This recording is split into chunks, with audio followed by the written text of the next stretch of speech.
इत्तलात के मुताबिक पाकिस्तान तहरीक इंसाफ की क़यादत पार्टी की तरफ से चेयरमैन PTI और इस्टेब्लिशमेंट के दरमियान ताल्लुकात की बहाली के लिए कोशिश कर रही है ताकि पार्टी को मौजूदा मुश्किल सूरत हाल से बाहर निकाला जा सके और पार्टी को मजीद सख्तियों का सामना न करना पड़े।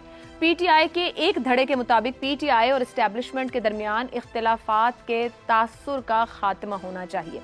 PTI के मुताबिक वो चाहती है कि इस्टेब्लिशमेंट अपनी मौजूदा पॉलिसीज का जायजा ले। PTI के सीनियर रहनुमा ने बताया कि पार्टी मुल्क और अवाम के फायदे के लिए इदारे और चेयरमैन PTI के दरमियान मौजूदा खला को दूर करने के लिए तैयार है। उनके मुताबिक मुल्क में सियासी और माशी हालात की बेहतरी के लिए भी पाकिस्तान तहरीक इंसाफ अपना किरदार अदा करने के लिए तैयार है। इसके साथ साथ बुशरा बीबी की चेयरमैन PTI के साथ जो मुलाकातें रिपोर्ट हो रही हैं, सोशल मीडिया पर एक और तर्ज की अफवाहें बहुत जोर पकड़े हुए हैं, जहां ये गुफ्तगू हो रही है कि जिला वतनी का ऑप्शन दिया जा रहा है या अवेल करने की कोशिश की जा रही है। आया मुज़ाकरात हो रहे हैं, नहीं हो रहे हैं, इनकी अहमियत कितनी है, कितना सर्वाइवल है इसमें चेयरमैन PTI और पाकिस्तान तहरीक इंसाफ के लिए, इसी पर गुफ्तगू करेंगे। सवाल आप सबके लिए, PTI के पास एस्टेब्लिशमेंट के साथ मुफाहमत के अलावा दीगर ऑप्शंस क्या हैं? हसन निसार साहब, क्या ऑप्शंस है पाकिस्तान तहरीक इंसाफ के पास जो एक तासुर या ये बात दी जा रही है कि कोशिश कर रहे हैं ताल्लुकात की बहाली हो, एस्टेब्लिशमेंट भी देखे और सोचे ताकि पार्टी को मजीद मुश्किल वक्त से ना गुजरना पड़े। यहाँ तक कहा है कि इलेक्शन और इन मामलात के लिए दीगर पार्टियों के साथ भी बैठने को पाकिस्तान तहरीक इंसाफ तैयार है। PTI के पास ऑप्शंस क्या है राइट नाउ? देखें, पहली बात जो आपने की है मुफाहमत की, तो इंतहाई बेसिक असूली मंतकी बात यह है कि मुफाहमत के लिए दोनों फरीकैन का माइल होना ज़रूरी होता है। अच्छा, वो तो कोई मुफाहमत नहीं थी जो मैकार्थर ने गालिबन वो सेकेंड वर्ल्ड वॉर के बाद जैपनीज़ के साथ अमेरिकन, वो ये मुफाहमत और चीज़ है। ताली एक हाथ से नहीं बचती। इस सूरत हाल में क्या हो रहा है मैं नहीं जानता। दूसरी और फैसला कुन बात यह है कि इस वक्त पाकिस्तान का जो हाल है, हम हमेशा ही सुनते हैं नाजुक दौर, लेकिन ये मैं पहली दफ़ा मैं महसूस कर रहा हूँ कि नाजुक दौर है। एक वो था फॉल ऑफ ढाका वाला और एक दूसरा ये है, अदरवाइज मैंने कभी इस बात में बिलीव नहीं किया। तो फैसला कुन बात मेरे नज़दीक ये होगी कि अव्वलीन तरजीह मुल्क की बका को है या जाती अना को है। खत्म हो गई बात। PTI और नो PTI, मुल्क जिस तरह के बहरान का शिकार है, बहरान नहीं, ये बहुत छोटा लफ्ज रह गया बहरान, जिस तरह के पै दर पै क्राइसिस और मल्टीपल किस्म का, अकल से बाहर है काम इस वक्त।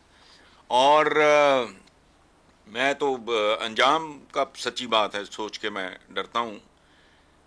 ये सिर्फ ये कोई इस्टेब्लिशमेंट या ये PTI का मामला नहीं है। पूरा मुल्क अगर एक ख़ास तरीके से बिहेव नहीं करता, नहीं सोचता या एक्ट नहीं करता या फील नहीं करता, तो फिर अगे तेरे पागल अच्छी है।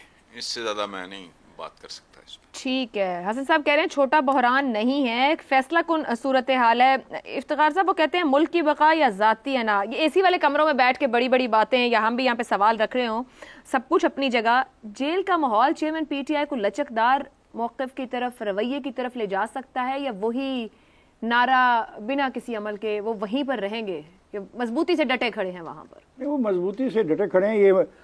ये इत्तला मुझे PTI के दोस्त रोज़ाना देते हैं। अगर आपको नहीं यकीन तो सोशल मीडिया पर जाके देख ले कि वो तो डटे खड़े हैं।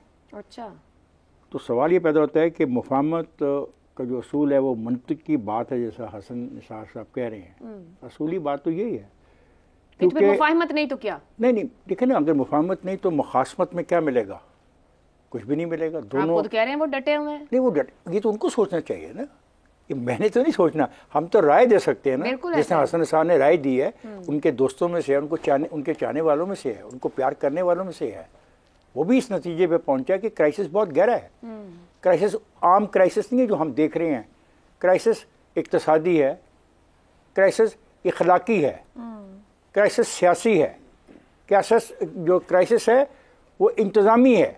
अब बताएं, जहाँ इंतज़ामिया का इशू भी आ जाए, जहाँ पे आपके मुआशरे का मसला भी आ जाए, जहाँ पे आपके इक़्तिसादियात मामला भी उलझ जाएँ सारे, यानी जो तरबियत उनके दोस्तों ने अपने चाहने वालों को दे दी है, उसके नताइज सुबह शाम लाखों लोग भुगत रहे हैं।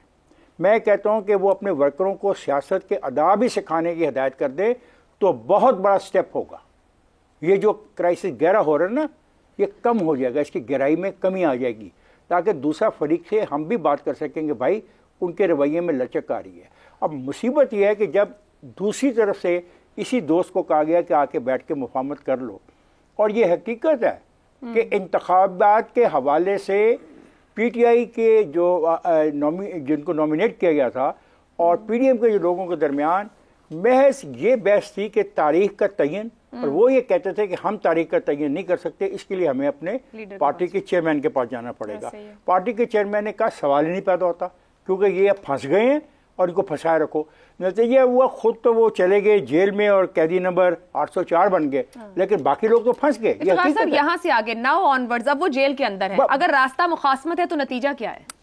तबाही, पॉलिटिकली बहुत नुकसान होगा। मैं एक बात बता दूं, देखें आज मुझे एक बात कहने दें, जो स्पेस बनाई थी सियासतदानों ने पिछले 15 साल में इमरान खान की इस वजह से, उसकी सोच की वजह से वो स्पेस छिन गई है उन लोगों से जो जमहूरी अमल में यकीन रखते हैं, जो पार्लियामेंट में यकीन रखते हैं, जो पार्लियामानी निज़ाम में यकीन रखते हैं। तो मेरा यकीन है कि इमरान खान पार्लियामानी निज़ाम का हिस्सा रहना चाहते हैं, ये मेरा ख्याल है। क्योंकि जिस तरह का आपने मुझे बताया कि उसके दोस्त जा रहे हैं, मिल रहे हैं, तो फिर वो पार्लियामेंट का हिस्सा बन के ही फैसला में जाएंगे ना।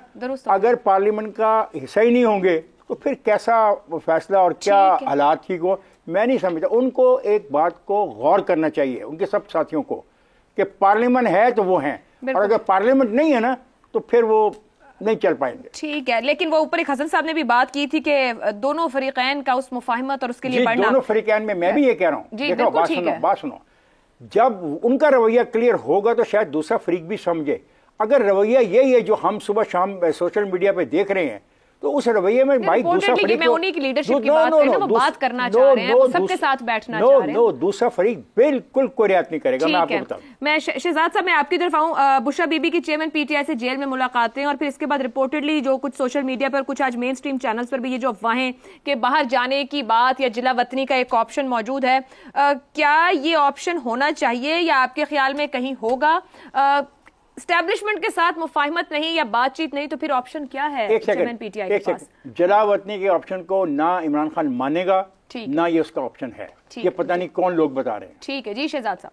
देखिए, पीटीआई के नुक्ता नज़र से और पाकिस्तान की सियासत के नुक्ता नज़र से मेरा ख्याल है इमरान खान को या पीटीआई को जिला वतनी का जो ऑप्शन है इसको बिल्कुल एक्सेप्ट नहीं करना चाहिए। ठीक, बिल्कुल एक्सेप्ट नहीं करना चाहिए। वो लाजिम और मलजूम है पाकिस्तानी सियासी निज़ाम का, और अगर वो ये है और जिस किस्म की मुश्किलात में वो घिरे हुए हैं पीटीआई वाले, इस वक्त पहला काम तो ये है कि जो बच सकता है उसको बचाया जाए। सही, जो बच सकता है उसको बचाया जाए और संभाला जाए, क्योंकि पार्टी तितर बितर हो रही है, लोग टूट रहे हैं। तो भले आपका निज़ाम नीचे ग्राउंड लेवल के ऊपर आपकी सपोर्ट वोटर बेस मौजूद है, लेकिन उसको चलाने के लिए भी तो कुछ लोग चाहिए ना। तो वो जब सबके सब या कैद होंगे या छोड़ देंगे आपको, तो फिर आपका निज़ाम चलाने वाला कोई बंदा नहीं रह गया, और यही इस वक्त सबसे बड़ी कमजोरी है। लेकिन ऑप्शन जहां पर यह आ जाती है कि आपने एक ऐसी दुकान से जाके दवा लेनी है जहां पर आप पहले भी जब गए थे तो उसका कोई आपको इलाज बीमारी को खातिर फाका नहीं हुआ था, वापस वहां जाने का तो फायदा नहीं है। और अगर आप पाकिस्तान की सियासत के पॉइंट ऑफ व्यू से देखते हो तो फिर तो लॉन्ग टर्म बेनिफिट पाकिस्तान की सियासत का और आपकी पार्टी की सियासत का और आपकी सियासत का इस कंडीशन के साथ कि आपने अपने अमल के ऊपर जो पिछले 4-5 साल या जितना टाइम मिला उसके ऊपर जो आपसे गलतियां हुई आप उनका इयादा करें, आप उनको समझें, उसकी करेक्शन लेके आए, अपनी सियासी सोच के अंदर करेक्शन लेके आए। अगर ये सब कुछ आप करते हैं तो आप एक सतून है पाकिस्तानी सियासत के। उस सतून को कभी भी अपने आप को किसी के आगे इस तरीके से ज़ाया नहीं करना चाहिए। अगर उसका मुस्तकबिल है तो पाकिस्तान की जो बाकी सियासी जमातें हैं उनके साथ मिल के चलने में एक पार्लियामेंट की शक्ल के अंदर या किसी और शक्ल के अंदर मेरा ख्याल है उसके अंदर एग्जिस्ट करता है। अब सवाल आ जाएगा जब आप सब 3 इकट्ठे होंगे, 4 बड़े प्लेयर इकट्ठे होंगे, तो फिर सबको मैच करना पड़ेगा दूसरे को। आप बुराई की तरफ मैच मत कीजिए, उधर मत ढलकिए जहां पर गहराइयां और नीचे बहुत ज्यादा डीप डेप्थ्स हैं। आप अपने आप को ऊंचाई की तरफ लेके जाइए, बेहतरी लेके आइए, ताकि दूसरे भी मजबूर हों कि वो आपसे बेहतर परफॉर्म कर सकें। मेरा ख्याल है इसमें मुस्तकबिल है पाकिस्तान की सियासत का। लेकिन पाकिस्तान के वैसे मामला बहुत गंभीर हैं, जो कि जिसका जिक्र इफ्तिखार साहब ने भी और हसन साहब ने भी किया। जाहिर है इस वक्त चैलेंजेस की नोयत टोटली डिफरेंट है, लेकिन चूंकि आपका सवाल सिर्फ पीटीआई से मुतल्लिक है, इसलिए मैंने पीटीआई के ऊपर ही फोकस किया। लेकिन अफसार साहब कहीं ना कहीं जाहिर बात है, जहां पीटीआई खड़ी और जो कुछ हो रहा है गुज़श्ता कुछ महीनों में, कुछ अरसे में, एक दूसरे से इनका लिंक खत्म भी नहीं किया जा सकता है। अभी शहजाद साहब ने गलतियों से सीख की बात की, मगर एक हकीकत भी है, हमारी तारीख भी बताती है, कोई भी लीडर हो A to Z, माशरा जिस जगह आ गया है, सीख नहीं है। सर, इस वक्त पीटीआई के पास एस्टेब्लिशमेंट के साथ मुफाहमत के अलावा कोई ऑप्शन है? और देखें, बड़ा दिलचस्प सवाल किया आपने, और मैं इसको एक और एंगल से आपको जवाब देने की कोशिश करता हूँ, शायद कि उतर जाए तेरे दिल में मेरी बात। आप पहले सेगमेंट में शहजाद साहब ने एक पॉइंट रेज किया कि नुमाइंदे कौन होते हैं, वो क्यों नहीं रेजिस्ट करते। देखिए, मैं एज अ सिविलियन पाकिस्तानी मैं नहीं समझता कि नुमाइंदों को रेजिस्ट उस तरह करना चाहिए जिस तरह 9 मई को हुआ था। वो एक है ना मुहावरा कि बेवकूफ़ दोस्त से दाना दुश्मन बेहतर है। मैं ना दाना हूँ ना दुश्मन हूँ, लेकिन बेवकूफ़ हो, मैं बेवकूफ़ दोस्त मुझे समझ लें। हाँ, मैं बेवकूफ़ हूँ और मैं दोस्त लेकिन हूँ। मैं सिर्फ फ़ौज से ये चाहता हूँ कि वो अपने उस दायरा इख्तियार में रहे जो उसे आइन ने दिया है। फ़ौज को, अवाम को या सिविलियंस को या सियासी लीडरों को उस नहज तक नहीं लेके आना चाहिए जहाँ वो कहें तंग आमद बजंग आमद। क्यों आप करते हैं ऐसा?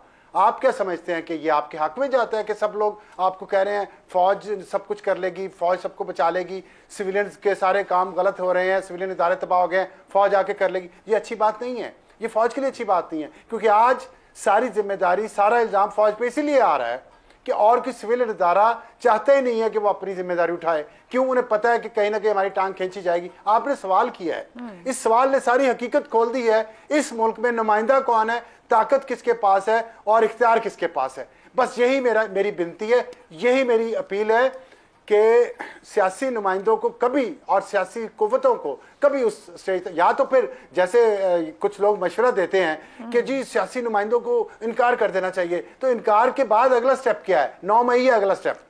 अगला स्टेप यही है कि अवाम आके खड़े हो जाए बाहर फौज के सामने। क्या आप ये चाहते हैं? मैं नहीं ये चाहता। हो सकता है कुछ लोग ये चाहते हो कि जी अवामी नुमाइंदे अपने लोगों को ला के फौज से लड़वा दें और फतह याब हो जाए। मैं नहीं ये चाहता। इस मुल्क में अनारकी होना, इस मुल्क में खून खराबा होना, मेरे ख्याल में ये इस मुल्क के साथ मोहब्बत नहीं है। सुलह सफाई से, अकल से, बातचीत से, डायलॉग से ये मामला हल होने चाहिए। और अब हर एक को ये सोचना चाहिए कि हमारा दायरा इख्तियार क्या है और हमने इससे बाहर नहीं निकलना, तभी हम आगे चल सकेंगे। और इसमें मुफाहमत होती है तो हो, कोई ये हक और बातिल की जंग नहीं है, ये सियासत है। इसमें कुछ लोग, लेकिन रियलाइजेशन की बात है कि वहां जैसे इफ्तिखार साहब ने, जी इफ्तिखार साहब भी कुछ आपसे पूछ रहे हैं। मैं कुछ नहीं कहना चाह रहा। मैं तो अगर लफ्ज़ एस्टेब्लिशमेंट इस फिक्रे से निकाल दिया जाए तो फिर सवाल ये है कि पीटीआई के पास मुफाहमत के लिए क्या दीगर ऑप्शन? तो ये फिर मुफाहमत उसको सिविलियन से करनी पड़ेगी ना, सियासी पार्टियों से करनी पड़ेगी ना। तो ये लोग चाह रहे हैं ना, वो करना भी चाह रहे हैं, उन लोगों से करनी पड़ेगी जिनके ऊपर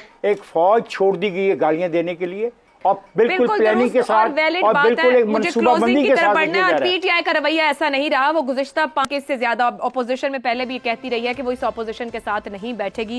ये तब्दीली है या नहीं? मगर क्लोजिंग फिलहाल यही करते हैं, वक्त खत्म हो गया है, कि तमाम ही स्टेक होल्डर्स को, जो हसन साहब ने ऊपर बात की थी, बात किसी और ढंग में थी, मगर तमाम स्टेक होल्डर्स को जाती अना को पीछे रख के मुल्क की बका को आगे रख के सोचना होगा और अमल करना होगा। इजाजत दीजिए, अल्लाह हाफ़िज़।